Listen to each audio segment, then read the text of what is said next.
Hello everyone, I'm Matt. Welcome to my corner of gem cutting. In this video, I'll be showing you how to facet a standard round brilliant gemstone using a faceting diagram. The information in this video will be given at an introductory level, so I'll be going pretty in-depth as I take you step by step through the process of faceting a round brilliant gemstone. So first, let's take a look at this diagram. All right, so here we have a diagram for the standard round brilliant cut. I say a diagram because there's variations out there with slight tweaks to the angles. So this design is for stones with RIs of 1.54, and some other things to note real quick from this diagram is the gear. This indicates which index gear this diagram is designed for. You must be using the appropriate index gear on your machine for the diagram to work right. There are some useful ratios which can be used for calculating depth your stone will be and things like that. And then the cutting instructions. All right, so here's the stone that I'll be cutting. It's a little yellow piece. It's got like a little bit of woody texture on the outside. It's actually a piece of scapolite. So this is just a raw piece that I have here. You see it's got a little bit of an odd shape. And when I look at it, it looks a little lighter that way. Almost looks a little bit better looking down it. So I'm actually going to cut the round brilliant oriented going this direction. I use a marker to mark about where I want the flat area to be for attaching the dop stick. I use a 180 grit lap to grind that in, and the marker helps me see the area that still needs to be ground away for aligning the flat into the position that I want. I'm aligning the stone so that the area I will be dopping to is perpendicular to the boxy crystal structure. So setting the stone flat on the edge of my faceting machine, I can check the orientation of the flat area in relation to the rest of the stone. With that where I want it, I continue doing a light preform by hand to round out this oblong piece closer to the round shape that it will be cut to. An important part of preforming is to get rid of all the inclusions or things you don't want in the stone up front. So that's all out before you dop the stone, and you end up orienting it wrong and having to take it off, redop, or lose more weight because you got to cut a lot of inclusions out of one side. Like with the scapolite, it's fairly clean, but it does have, as I'm preforming, I noticed it has some little fractures running into it right on the edges. And so, I mean, they're not, we probably wouldn't shape off if I left them in, but I probably want to orient it maybe a little more this way, just so I can avoid these fractures. I'll go ground them out and kind of keep it a little more round on this side.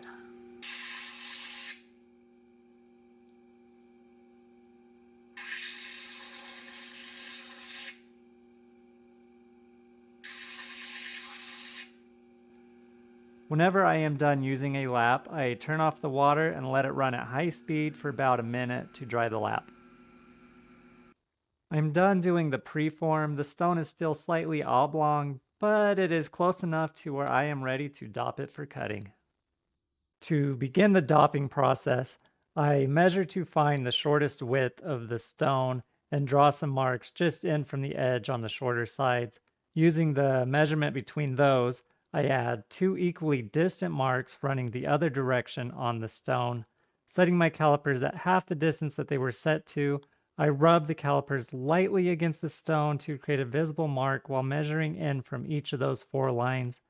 I can now mark the center point of the stone where those rub lines all cross, after which I draw crosshair lines going through that center point, which I will use for orienting the dop stick. I draw crosshair marks on the dop, starting with a mark that lines up with the top of the notch on this notched dop. I draw a mark on the opposite side, and then marks on each side midway between the first 2. Aligning the marks on the dop with the ones I drew on the stone, the dop should be pretty closely aligned to the center point. I am now ready to attach the dop to the stone, so I place a small drop of liquid superglue onto the center of my marks.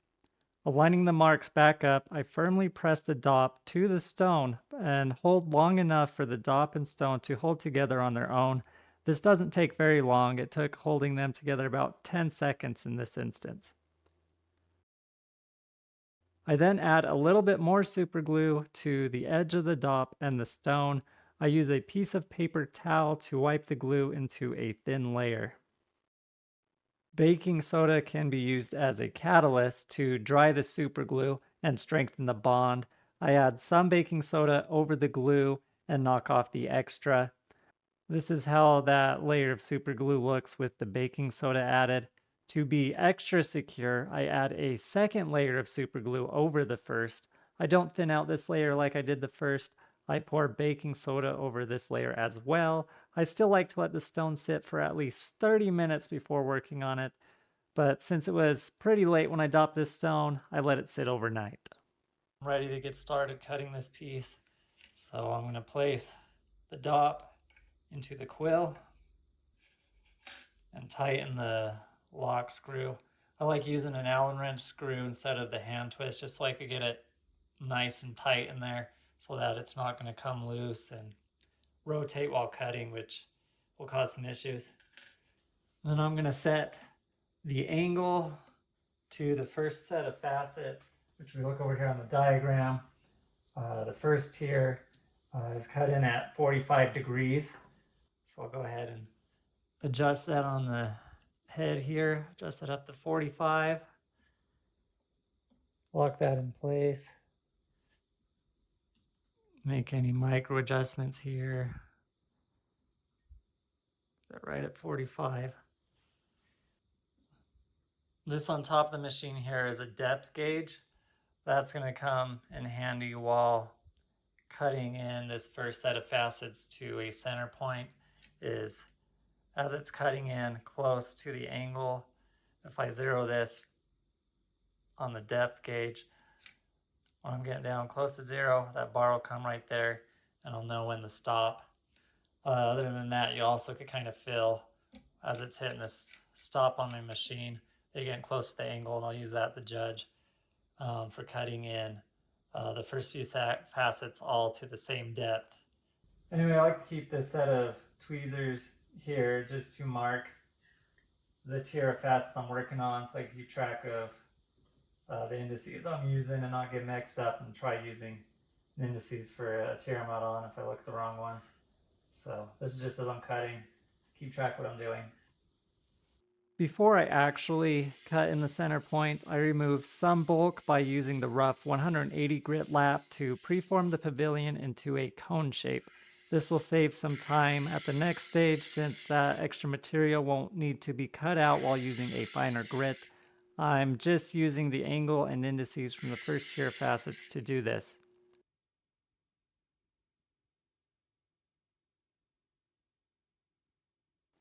I switched to a 600 grit lap for all of my main cutting.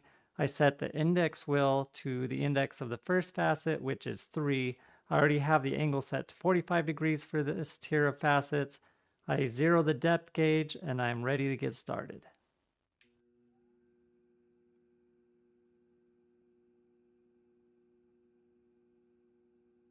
I twist the knob on the mast to lower the stone for cutting. Because I already have the cone shaped at the same angle, I only need to cut in the stone a little further once it starts cutting. I use 4 facets from the first tier for creating the center point. I use indices 3, 27, 51, and 75, which space the facets evenly around the stone at quarter rotations for creating the center point, but you can create a center point using any 4 facets. Using even pressure and cutting in until there is a consistent sound and fill will help get the center point accurate. Note how as the stone cuts in close to the angle stop, the sound of the cutting changes. Once I have cut in those 4 facets until they fill and sound the same, I visually check the center point to see if the tip of those 4 facets all meet evenly. They look good to me, but if they didn't line up perfectly, I would lightly work in any facets that look off until they do meet perfectly. Now that I have a center point established, I work in the rest of the facets for the first tier, skipping the index numbers for the facets that I use to create the center point. To keep the stone most precise, the rest of the facets are cut in by sight instead of fill checking the stone several times as I cut in the facets so that I can get them to meet up perfectly at the center point. I mark an area of the stone with marker to help you see the next facet as it cuts in. The facets of this tier start forming from the outer edge of the stone and cut in towards the center point. Here the facet is just starting and has a ways to go. So I continue to cut in and check the facet as it works its way towards the center point. It is a lot closer, but still not quite there. Just a few more taps of light grinding is all that is needed to finish the facet. It now meets up at the center point. Continuing on the same way, I cut in the rest of the facets at the index numbers for the first tier of facets until they all meet up at the center point. Here that first tier is all cut in and they all meet up pretty well at the center.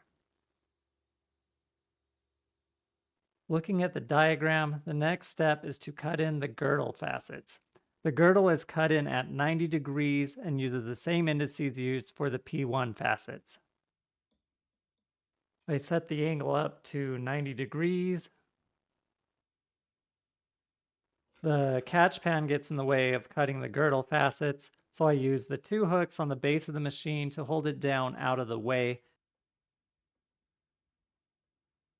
I place a half piece of folded paper towel in the back corner between the catch pan and the lap to help catch some of the water to reduce the overspray while cutting with the catch pan down. Free spinning the index gear, I rotate the stone against the lap to find the shallowest area of the stone. Since the stone will be round, the girdle width is limited to the shortest width of the rough, and this piece is still slightly oblong. I cut in the first girdle facet using the girdle index number closest to the shallowest point. This only needs to be cut in until all of the rough edge of the stone is cut away between the forming girdle facet and the corresponding pavilion facet, creating a crisp facet edge line that runs all the way from one side of the corresponding pavilion facet to the other. Since I started with the shallowest width, I know that I am not going to hit a shallower spot as I cut in the rest of the girdle facets around the stone, causing me to have to go back and cut in the facets I have already done to match the shallower spot. I mark the stone to help you see the next girdle facet as it cuts in. I used index 51 for the first facet, so I move on to the next index from the diagram, which is 57, to cut in the next girdle facet in sequence. The girdle facets cut in from the outer edge of the stone. They are cut in until the top line runs parallel to the girdle facet before it, and the line formed on the facet edge between the pavilion facets and the girdle facets also match up. Cutting to a perfect meet point is all done by eye, so I check the stone frequently so that I don't overcut the facet and to get the facet to line up just right. Here you can see the girdle facet lines up perfectly at its meet point. So now is a good time to describe meet point faceting. Simply, meet point faceting is cutting a new facet to meet a point that is created where the facet edges of other facets meet, forming a point. The pavilion facets and first girdle facet created a point here at which the next girdle facet was cut to meet. With the second girdle facet cut to the meet point, a new meet point is formed here at which the next girdle facet will be cut to meet. That facet will work its way up this line as it cuts in until it reaches that meet point. Following a meet point faceting diagram like this, almost all of the facets are cut to meet points. Back to cutting the stone, I cut in the rest of the girdle facets in sequence. I am leaving this stone as large as the rough permits for the round, but if I wanted to calibrate the width of this stone to a certain size, I would have cut in a girdle facet and the girdle facet exactly opposite, using the depth gauge to keep them even, measuring and cutting until the width was cut in very close to the desired width before cutting in the rest of the girdle facets.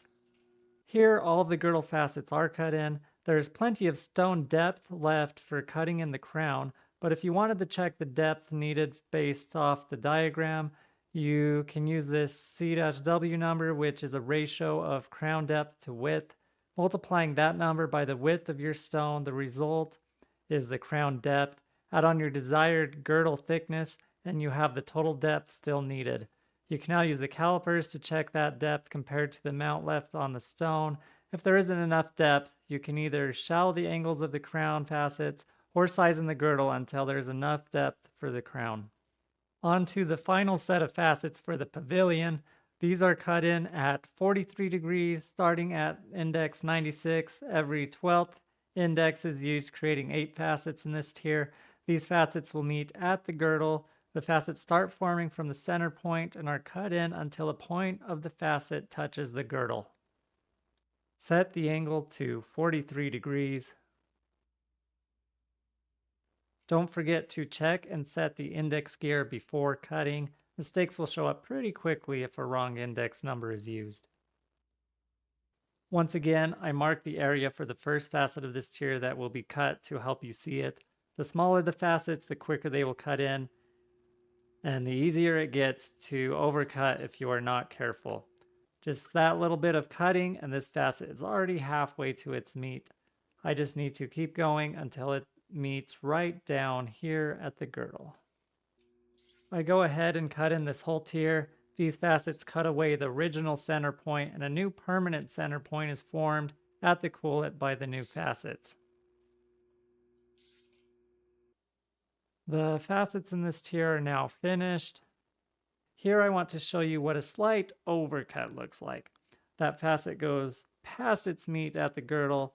The overcutting causes the facet to be larger than the other facets in its tier, and it messes with the meat of the neighboring P1 facets.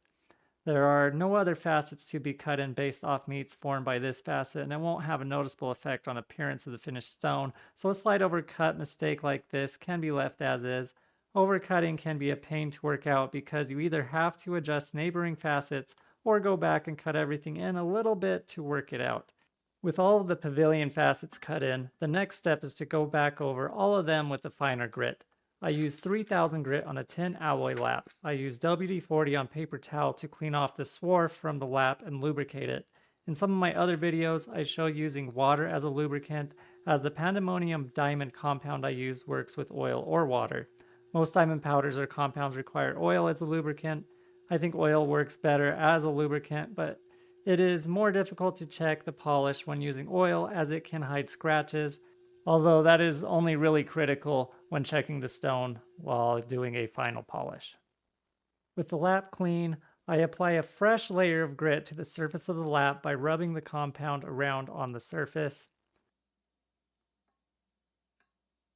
I then just use my finger to spread the compound evenly on the lap. There is no need to apply a lot of compound as excess builds up on the stone as it is pressed against the lap and gets wiped away as waste. When moving on to the finer grits, it is typical to start back with the first set of facets and work your way back through them in their cutting order. So I adjust everything back for cutting the P1 facets at 45 degrees. I run this machine at around 4 to 5 on the speed setting for pre-polishing. Scapolite is a softer gemstone, so it polishes quickly. 3 swipes is plenty for this facet. Note how the facet has cut in a little deeper. You can cut and look at each facet to keep them meeting up evenly as you work your way back through the stone, but the trick I use to get through this quickly is to use consistent pressure and the same amount of swipes for the rest of the tier after working in the first facet of that tier. Typically, the facets meet up pretty well to each other, and I don't have to be consistently stopping to look at each facet. I can check the facets after I finish the tier to make any adjustments if needed. After 3 swipes with consistent pressure, this is how everything lines up for that tier, and it looks pretty good to me. Following on down the diagram, I pre-polish the girdle facets. I like to set the angle just below 90 degrees for doing the girdle so that it starts cutting from the side of the pavilion facets. I only need enough area polished for the girdle thickness. The rest of the currently large facet will be cut away when cutting the crown, so there's no need to polish the whole area. Once I'm done with the girdle, I go over the P2 facets. I check these ones more often while pre-polishing to make sure that they are meeting up nicely back at their meat at the girdle. After the pre-polish is done, The stone has a kind of dull, polished look with a bunch of small, visible scratches still. The final polish will remove the scratches and give the facets a nice luster. I clean the stone with acetone before I move on to the polish to remove the oil and any 3000 grit that might still be on the surface of the stone. Scapolite has a hardness of 5 to 6 and can be polished with cerium oxide. This Diamax polishing lap that I am using still has a good layer of cerium oxide, which I previously applied by misting the lap with water and rubbing cerium oxide powder around on the lap. I polish by running the lap at low speed, normally around 3 on the speed setting. The polish lap is lubricated by misting it with water as needed, just so it stays moist but does not wash off the cerium oxide. Again, I start back with the P1 Pavilion facets to work through polish.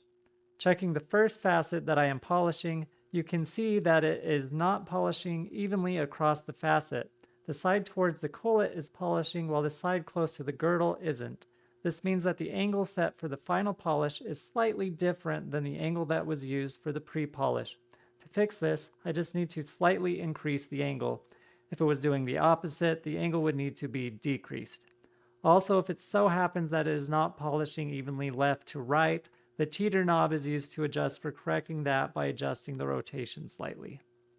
Once the first facet is polished evenly, I can go on to polishing the rest of the facets in the tier. Once again, I use even pressure and swipes for the facets. Every few facets, I check the polish on the recent facets for scratching or anything that might need touched up. I don't do a final polish on the girdle of my stones, I just do them through the 3000 grit. So after finishing the P1 facets, I skip the girdle and move on to the P2 facets.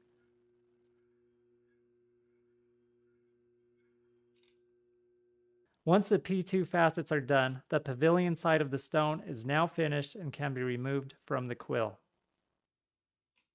I like the polish on this scapolite. This is what a good polish looks like. There is no visible pitting or scratching on the facets, and it has really good luster. Alright, next I need to pick out a cone dop to transfer the stone to. This dop is a little smaller than the stone, but it fits a little too close to the girdle. I don't want glue pushing out to cover the line between the girdle and the pavilion, as I need to see that for establishing the girdle thickness. So I am going to use a size smaller so that I have a little more area for the glue along the outside of the dop, but the cone dop still covers over half of the pavilion of the stone. I use a transfer block to transfer the stone by placing the flat dop with the stone in the upper end of the block and tighten the lock knob just enough to hold the dop in place. The cone dop is placed into the lower end of the transfer block. I place a large drop of gel super glue into the cone dop and then slide the two dops together.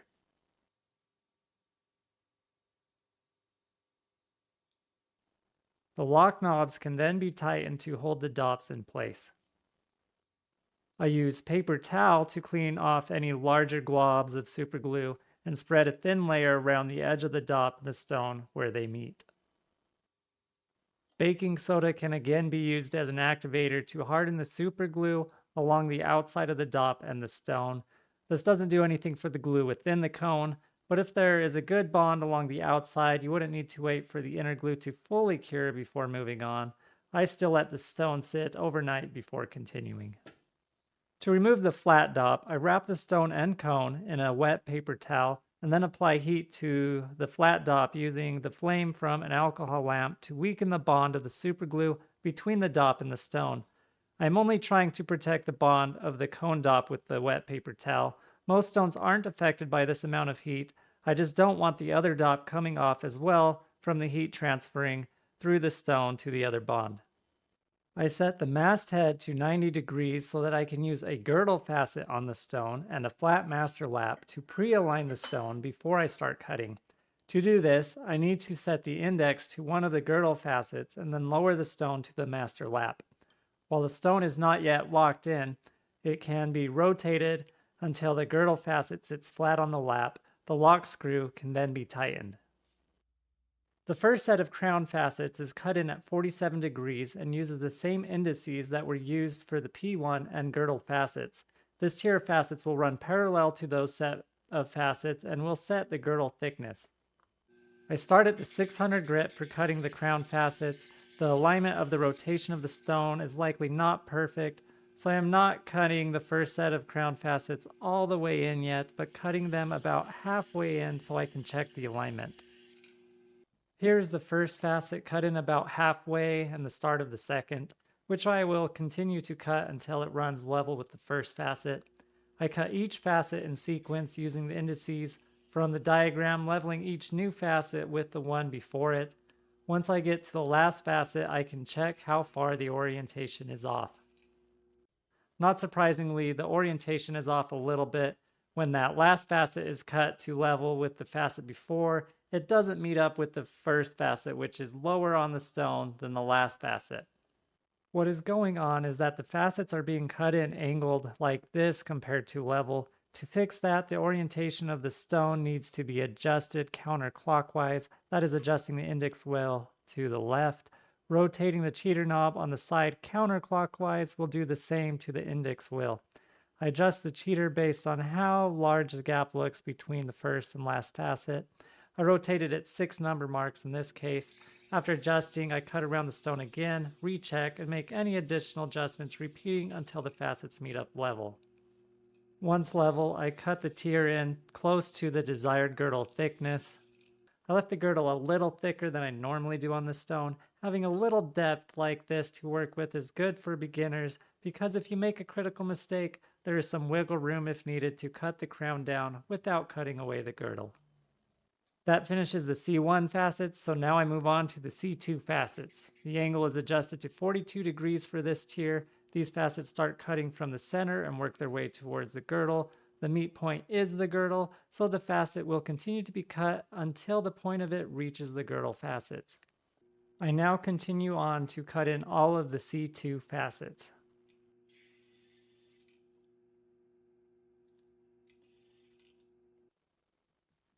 This is how the stone should look once those are done. Up next are the C3 facets. These facets are cut at 27 degrees, and these are the index notches used for this tier.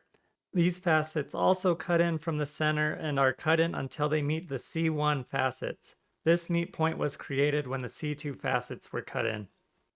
When meet point faceting, it is important to follow the cutting order for the tiers of facets because the meet points are often created for a tier by the facets that came before. Also, if using a diagram, it is helpful to find ones with clear cutting instructions to follow. Here, the third tier of crown facets are cut in with the 600 grit. Because I use a mass machine, the table will be cut in later with an adapter, so at this point I move on to the pre-polish.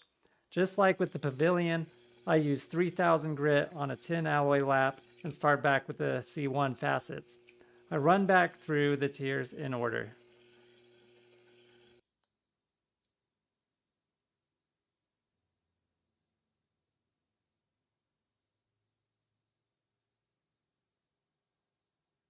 Onto polish, I run back through the facets again using cerium oxide for this stone. I check the facets frequently to check the polish and look for scratching. Polishing can be the most difficult step to master as different stones can require different polishing compounds, laps, and techniques to get a good polish. It can take quite a bit of practice to figure out what works best for each stone type, but a good polish goes a long way to enhance the beauty of a stone.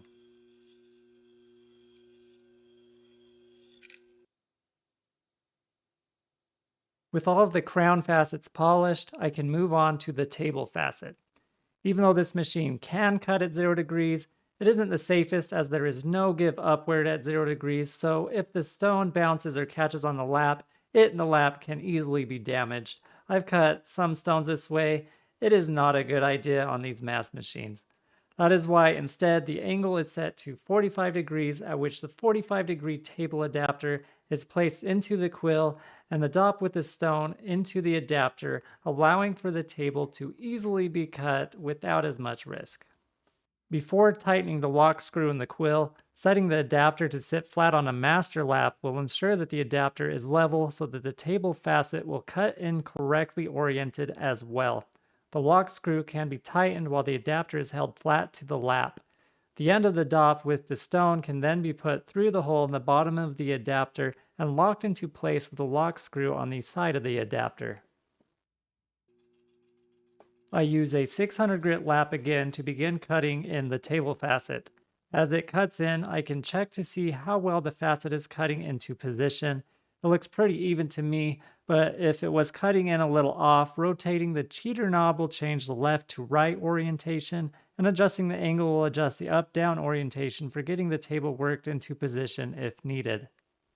I work in the table facet until it is getting close to the meet points, which are the 8 points of the C2 facets closest to the table. I don't want to cut the table all the way to the meets, as working through the other grits will cut the table in deeper, so I want to leave just a little room so that I don't overcut the table. The 3000 grit removes the 600 grit scratches, and I can work the table very close to the meets, as the final polish won't move the table very much at all. The table is very close to the meets and lines up really well because of the precision in cutting the other crown facets. The table won't meet all 8 meet points evenly if there were errors with cutting the other crown facets. I work the table facet on the lap with the cerium oxide until the whole facet is polished evenly and to my liking, free of blemish or scratching. And there we have it. The polish looks good and the cutting is finished. I can now remove the adapter from the quill and the dop from the adapter. The stone is looking really good, but there is one last step, and that is to remove the stone from the dop.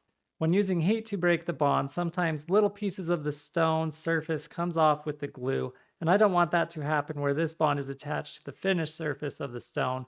So to safely remove the stone from the dop, I just let it sit in acetone until the super glue has been dissolved away. This can take a few hours, as the acetone has to penetrate into the cone dop, which is uptight against the surface of the stone. But once it comes out, the whole process of cutting the stone is finished. Here is the finished standard round brilliant cut using a meet point faceting diagram. It is a good cut, and I like how this stone turned out, although the girdle is a bit thick. The first gemstone that I ever faceted was cut into a round brilliant. It is a fairly easy cut for beginners to learn to do. I hope the information that I gave in this video will help out some of you that are learning the facet gemstones. Happy cutting to the facetors out there, and thanks for watching.